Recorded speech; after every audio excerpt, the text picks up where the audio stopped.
How do we add integers? Well, madali lang yan. Just don't forget these two basic rules. If the given integers are with same signs, add the absolute value of the integers directly, then copy the common sign. For example, let's add two positive integers. 15 plus 18 is equal to what? So the absolute values of 15 and 18 are 15 and 18 as well. You can add it vertically by doing this. You start with the ones place value. 5 plus 8, you will get an answer of 13. Then add the tens place value. You will have 1 plus 1 plus 1. The answer will be 3. And then your final answer will become 33.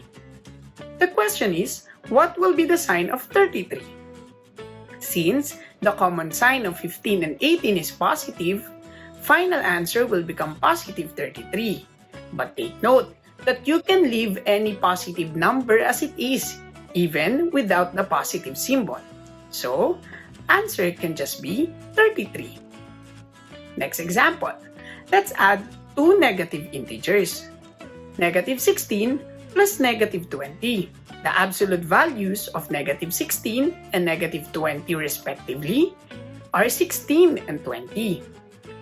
So add it vertically, you will have 16 plus 20. You start with the ones place value. 6 plus 0, the answer is 6. And then proceed to the tens place value. The answer is 3. So your final answer will be 36.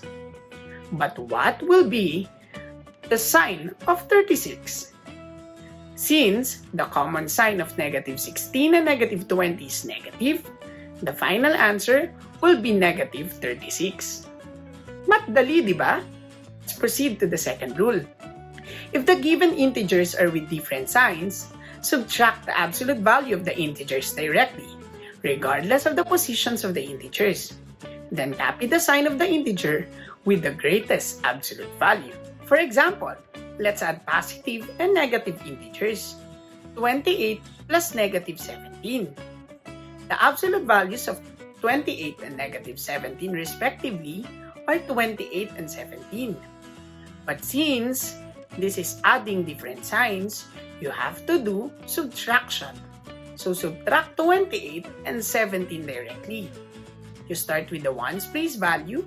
8 minus 7, the answer is 1. And then 2 minus 1 in the tens place value, the answer is 1. So you will get 11. But what will be the sign of 11? Go back to the absolute value of 28 and negative 17. 28 has the greatest absolute value. So the sign is positive. And that will be the final answer. Another example.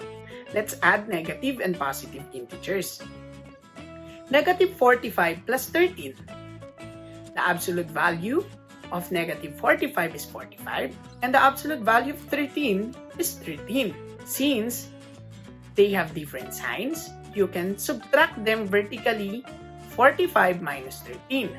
5 minus 3 is 2 and 4 minus 1 is 3.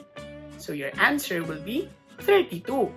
But what will be the sign of 32? As you go back to the absolute values, 45 has the greatest absolute value and the sign is negative. So 32 will become negative 32. Madali rin, di ba? So now, how do we add integers? Don't forget these two rules. If the given integers are with same signs, add the absolute value of the integers directly, then copy the common sign. If the given integers are with different signs, subtract the absolute value of the integers directly, then copy the sign of the integer with the greatest absolute value. Madali lang naman matutunan. Share mo rin sa iba para may matutunan sila. Don't forget to like, comment, and subscribe.